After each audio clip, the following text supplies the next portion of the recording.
My misogynistic parents abandoned me at a gas station as a joke, so I left for good. Years later, they found out I run a successful company and are now begging me to save their house, but instead, I got my revenge. I never thought I'd be sharing this story, but after seeing a TikTok about parents teaching their kids lessons, something in me just snapped. I'm 36 now, but I can still smell the gasoline and feel the hot summer air from that day 20 years ago. My parents, Geraldine and Dennis, were what you'd call tough love enthusiasts. Growing up, everything was a life lesson or a character-building exercise. They'd do things like wake me up at 3 a.m. to mow the lawn because I forgot to do it the day before or make me walk to school in the rain when I missed the bus, even though Dad was heading that direction anyway. The cruel lesson started small when I was young. Mom would hide my homework and tell me I'd lost it, then ground me when I couldn't turn it in. Dad would throw away a toy I'd saved for months to buy, claiming my room wasn't clean enough to deserve it. By 12, I'd learned to sleep with my valuables under my pillow and keep duplicates of important papers at school. They called it preparing me for the real world. I called it survival. That July morning started like any other summer day. We were driving back from visiting my brother Sabian at college, about 4 hours from home. I was in the back seat, half asleep, listening to my iPod. Yeah. Dating myself here. The air conditioning in our '98 Camry had been broken for 3 summers straight, and the vinyl seat stuck to my legs like a second skin. Sabian had looked at me with those worried eyes when we left, the same look he'd given me since we were kids whenever Mom and Dad started one of their lessons. Mom needed to get gas, so we pulled into this middle of nowhere station off I-95. Scotty, go get me a coffee. Mom barked from the driver's seat. I dragged myself out, grabbed her cash and went inside. The cashier was this older woman who looked half dead from the heat. Her name tag read Erla, and a small desktop fan blew hot air around the room. The place smelled like beef jerky and floor cleaner. The coffee machine was broken, so I had to wait while she made a fresh pot. Family trip? Erla asked, nodding toward our car through the grimy window. I nodded. Looks fun, she said, but something in her eyes told me she'd seen this scene before, the tense teenager, the impatient mother drumming her fingers on the steering wheel. If only she knew. When I came back out, the car was gone. At first, I thought they'd moved to a different pump. Then I noticed our beat-up Camry pulling onto the highway. I stood there, coffee getting cold in my hand, watching their taillights disappear. The cup burned against my palm, but I couldn't seem to put it down. A truck driver filling up nearby gave me a concerned look, but didn't say anything. My phone buzzed. A text from Dad.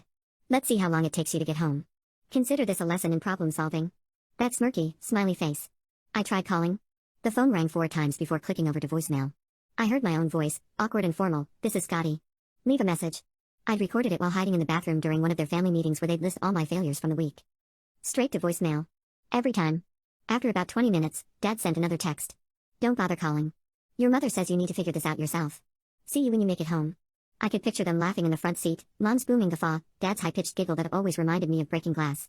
They'd done this to Sabian once, but he'd had money for a taxi. They'd been disappointed when he'd beaten them home. Here's the thing. This wasn't even the worst thing they'd done.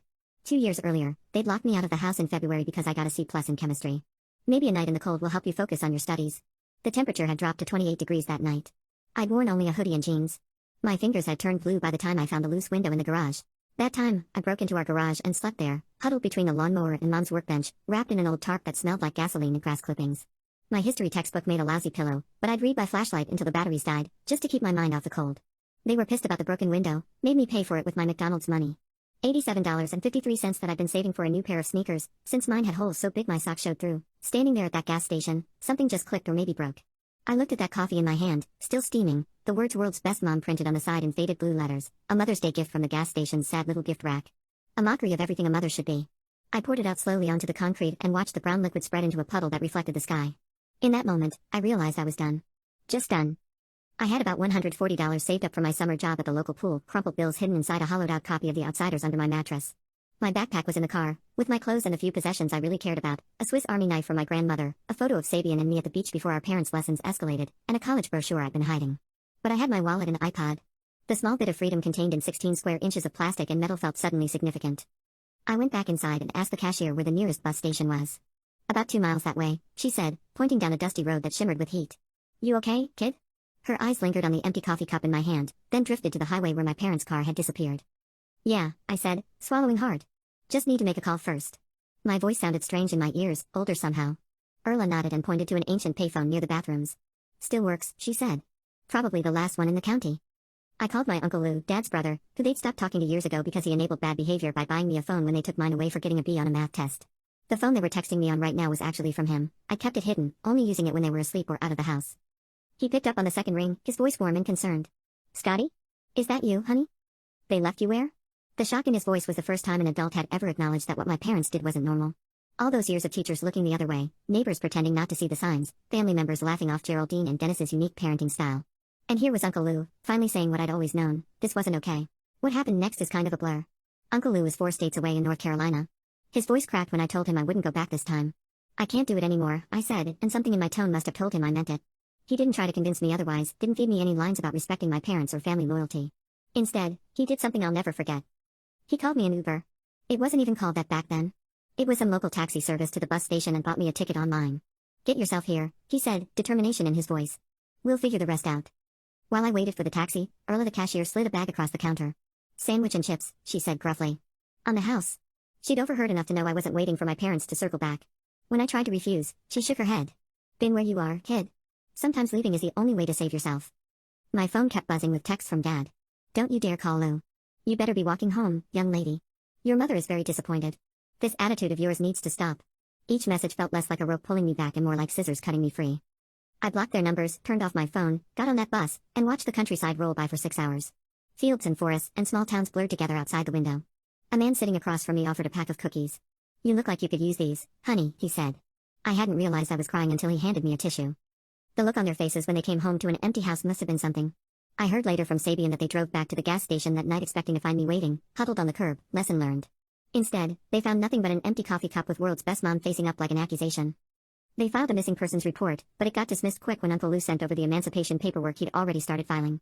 Turned out he'd been waiting for years, collecting evidence of their parenting, preparing for the day one of us would finally break free. The police officer who took their statement had gone to high school with Lou. She remembered Geraldine from their school days, remembered how she'd made younger kids eat bugs for her amusement, how she'd locked a girl in a supply closet during a dance. That was 20 years ago. I finished high school living with Uncle Lou, got my GED, then some certification in construction management. His small apartment became the first place I'd ever felt safe. He'd knock before entering my room.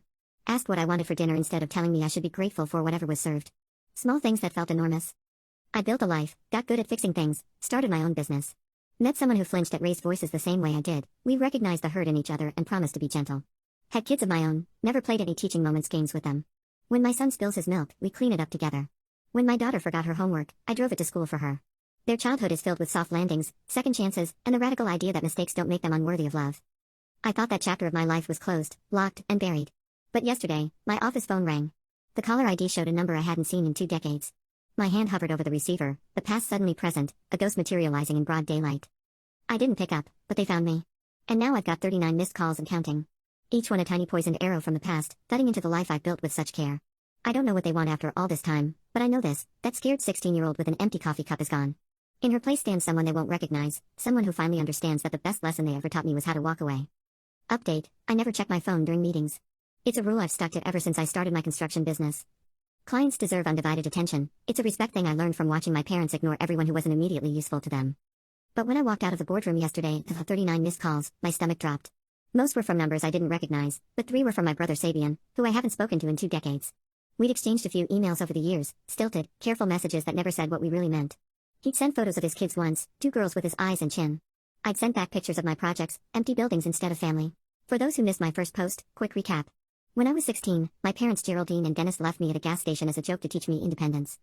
Instead of going home, I took a bus to my uncle's place 2 states away and never looked back. Built my own life, started a construction company, 20 years of blessed silence until yesterday.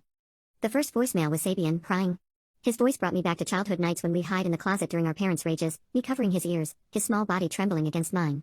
Scotty, please pick up. Mom and Dad found you. They're spiraling. Just call me back. Okay? Not them. Me. The same protective tone he'd used when we were kids, trying to soften blows that couldn't be softened. My coffee went cold as I listened to the others.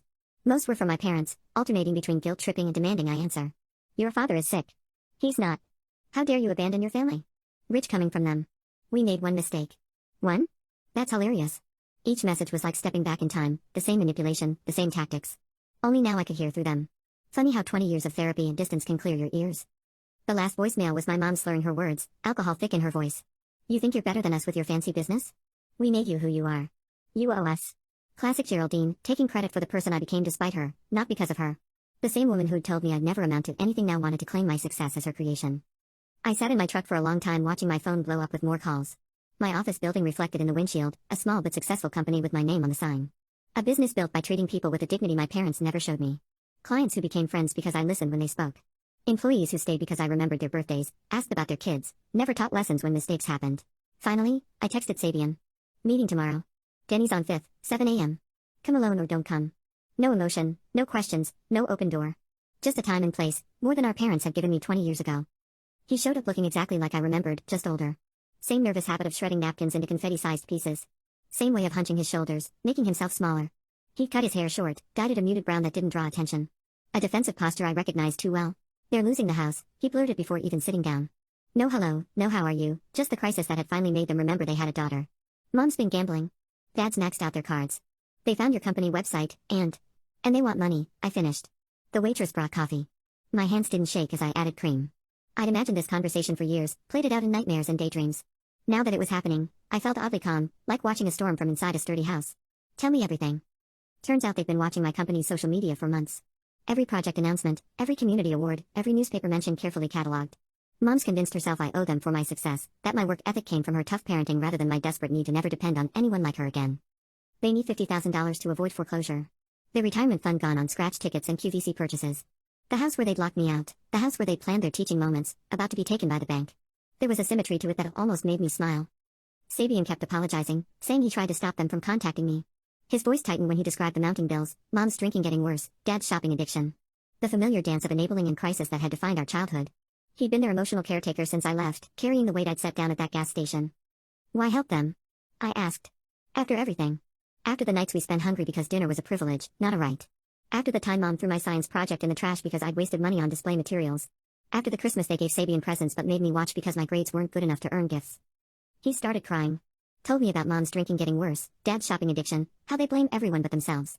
The familiar litany of excuses and deflections. They're still our parents, he whispered, twisting his wedding ring, a small diamond catching the diner's fluorescent light. No, I said. They stopped being my parents at that gas station. The difference between you and me, Sabian?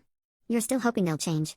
20 years hadn't given them perspective or remorse, just new targets for their blame and fresh avenues for their manipulation. My phone buzzed. Dad, calling again. I declined it and pulled out my wallet. I'm paying for breakfast. Block my number after this. Whatever they do next, don't call me. Scotty, please. His voice broke on my name, the same way it had when we were kids, and he'd begged me not to stand up to them, knowing I'd take the punishment meant for both of us. I mean it. You're my brother and I love you, but I'm not your solution. Let them fall. I left enough cash to cover breakfast and a generous tip. The waiter had kept our coffee cups filled without interrupting, reading the tension at our table with practiced ease. I was halfway to my truck when Sabian ran after me. They're coming to your office, he shouted. Tomorrow morning. Dad found the address. I tried to stop them. I swear. His face held the same desperate worry I remembered from childhood, always trying to prevent the inevitable explosion, always failing. I just nodded. Good. Let them come. Let them see what I've built from the ashes of their lessons. Let them face the woman who rose from the girl they abandoned. Got back to my office to find 27 new messages. Apparently, they're telling the whole family I'm a heartless daughter who abandoned them and now refuses to help in their time of need. Classic narcissist playbook. The texts poured in from distant relatives I barely remembered, people who'd watched their abuse and said nothing now chiding me about family loyalty. But here's what they don't know. I've spent the last 24 hours making calls of my own. Turns out their mortgage is owned by a bank I've worked with on 3 development projects. The loan officer remembered me bringing donuts to a 7 a.m. meeting, remembered how I'd helped her son get an internship last summer. They're 3 months behind on payments. Foreclosure's already started. Tomorrow morning, they'll walk into my office thinking they have leverage, thinking they can shame me, manipulate me, force me to be their retirement plan. They have no idea what's coming. I've scheduled a meeting with my lawyer first thing. By the time they arrive, everything will be in place. They want to see what I've made of myself? Fine. Let them see exactly who their daughter became and what happens when you push someone too far. I'm not that scared 16-year-old anymore. I'm not running, and I'm done playing nice. We'll update tomorrow after they show up. Something tells me it's going to be a hell of a show. That coffee cup from 20 years ago, the one that said world's best mom? I've ordered a dozen of them, identical down to the shade of blue letters. They'll be waiting on my conference table when Geraldine and Dennis arrive. Edit, for those asking, yes, I'm recording everything. Yes, I have security. No, I won't back down. They made their choice 20 years ago. Now it's my turn. Edit 2, stop DMing me about forgiving family. You didn't live through what I did. Blood doesn't excuse abuse. And trust me, the gas station was just the tip of the iceberg. The time Dad forgot to pick me up from soccer practice in a thunderstorm. The day Mom made me sleep in the garage because I'd forgotten to take out the trash. The night they left Sabian and me alone for 3 days with no food to teach us preparedness. Some things can't be forgiven, and that's okay. Update 2, hey, Reddit. A lot has happened since my last post. I wasn't planning to update so soon, but after what went down yesterday, I need to get this off my chest. I was in my office going through invoices when Jimmy, our receptionist, called. Scotty, there's a couple here insisting on seeing you. They say they're your parents. My stomach dropped. I'd been expecting this since they found me, but it still hit hard. 20 years of building walls, and suddenly they were standing in my lobby. I told Jimmy to send them up. Might as well face this head on. Through the glass walls of my office, I watched Geraldine and Dennis walk in. They looked older, worn down. Mom's trademark mustache was gray now, and Dad's dyed blonde hair couldn't hide the deep wrinkles around his eyes. They'd aged, but their posture hadn't changed. Mom's chest puffed out in false confidence, Dad's shoulders hunched in perpetual martyrdom. They were wearing their Sunday best, the same cheap suit Dad wore to church, and Mom's ancient brown suit that never fit right. The one she'd worn to my school conferences, where she'd smile at teachers while crushing my hand in her grip under the table. I recognized Dad's pearl necklace, the one he'd accused me of stealing when I was 12, making me turn out my pockets, dump my school bag, strip my bed down to the mattress. It had been in his jewelry box the whole time. No apology then. None now. The moment they walked in, Dad burst into tears, not the quiet kind, full-on theatrical sobbing that had always worked on principals and neighbors and relatives. My baby girl, look at you all grown up. He tried to hug me. I stepped back, the movement automatic, a reflex developed in childhood to avoid the arms that comforted in public and pinched in private. Let's keep this professional, I said, gesturing to the chairs. The coffee cups were arranged perfectly, world's best mom facing outward. Mom's eyes flickered to them, then away. What do you want? Mom puffed up like she always did when she was about to start preaching. The same stance she'd taken when lecturing me about my attitude problem while locking my bedroom door from the outside. Now, daughter, is that any way to talk to your father? After all these years. Cut the bullshit, I interrupted. The profanity felt good in my mouth, a small rebellion. You didn't spend 20 years looking for me because you miss me. You found me now because you need something. What is it? Direct, no room for manipulation, no tolerance for the familiar dance of guilt and blame. Dad's crying got louder. He'd always been able to turn tears on and off like a faucet. How can you be so cruel? We made one little mistake. He reached for my hand across the desk. I moved it away, pretending to adjust some papers. A mistake? I laughed. It wasn't a happy sound. You left your 16-year-old kid at a gas station 200 miles from home as a joke. Then you drove off laughing saying, let's see how long it takes her to get home. That wasn't a mistake. That was the last straw after years of your sick games. The memory of standing in that parking lot, watching their car disappear, still burned after all this time, the sun on my neck, the weight of realization, the coffee cooling in my hand. We came back for you, Mom shouted, standing up, veins bulging in her neck. The familiar stance that had once meant belts and wooden spoons and hands that left marks where clothes would cover them. Now it just looked pathetic, an old woman's tantrum. We drove back after an hour, but you were gone. Yeah. I was gone, and I stayed gone. Best decision I ever made. I pulled out my phone and pressed record. Now state your business or leave. My voice was steady, professional, the voice I used with difficult clients and stubborn contractors. Not a daughter's voice. A stranger's. That's when the truth came out. Between Dad's sobs and Mom's angry outbursts, they explained their situation.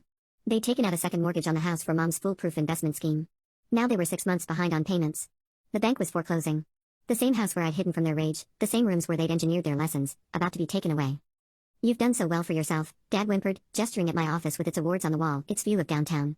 The certificates with my name, the projects I'd completed, the business I'd built with my own hands. Surely, you can help your own parents? I let them finish. Let them lay out their desperation, their expectations, their entitlement. Then I reached into my desk and pulled out a folder, cream-colored with the bank's logo embossed in gold. Inside were papers I'd signed yesterday, ink still looking fresh on the page. Funny you should mention the house, I said, sliding a document across the desk. See, when I heard you were looking for me, I did some digging, found out about the foreclosure. So I had my company buy your mortgage debt from the bank. I tapped the paper with one finger. All perfectly legal. The bank was quite eager to unload a troublesome account. The silence was beautiful. Their faces went from confusion to shock to fear in slow motion. Dad's mouth opened and closed like a fish out of water. Mom's face drained of color, all bluster gone in an instant.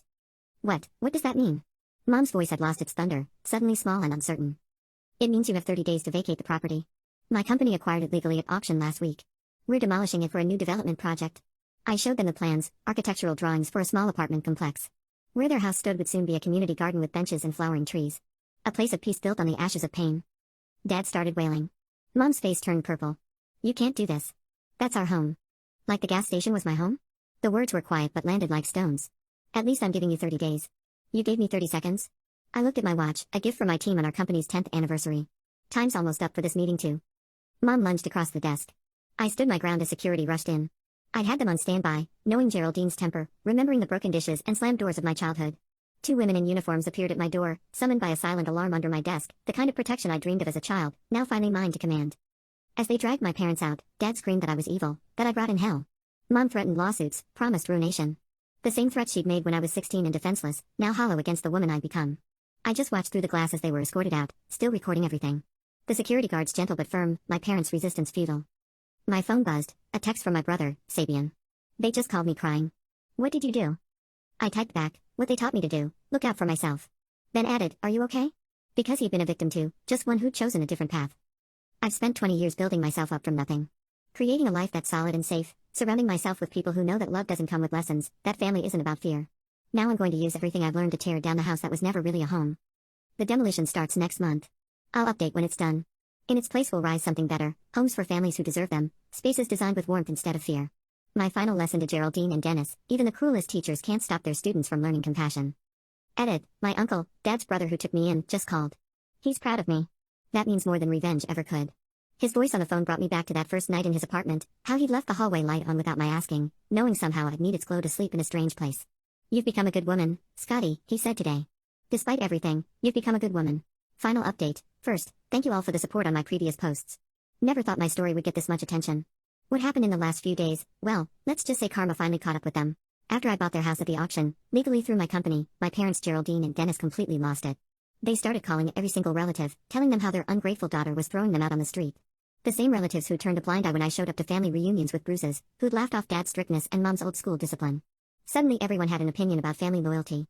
Thing is, they didn't expect me to have proof of everything. Remember those old Nokia phones that could record calls? I kept one from back then. Had their prank recorded, them laughing as they drove away, saying, let's see how long it takes her to get home. Mom's voice clear through the speakerphone, kid needs to toughen up. This'll teach her. Dad's giggle in the background, I give her 3 hours before she starts crying. Kept it all these years. In a fireproof safe alongside report cards with teachers' concerned comments, medical records of accidents that happened too frequently, photos of the locked fridge with its combination padlock to prevent snacking. Also had a whole folder of old birthday cards with lovely messages like, maybe if you weren't such a disappointment. Saved up. 20 years of documented emotional abuse, all neatly organized in acid-free folders by a grown woman who still wakes up sometimes thinking she's locked out in the cold. Yesterday morning, I mass emailed everything to the entire family. Every single relative got to hear that recording. See those cards. Read the text messages. The emails started coming back almost immediately. Cousins, oh my god, Scotty, we had no idea. Uncles, this is unacceptable. Grandparents, silent, perhaps finally confronting their own complicity. Only a few clung to the but they're your parents' defense, and those were mostly the ones who'd never met Geraldine and Dennis in person. By noon, my brother Sabian called me crying. Turned out dear old Mom and Dad had been painting a very different picture all these years. They told everyone I ran away because I was on drugs. Classic.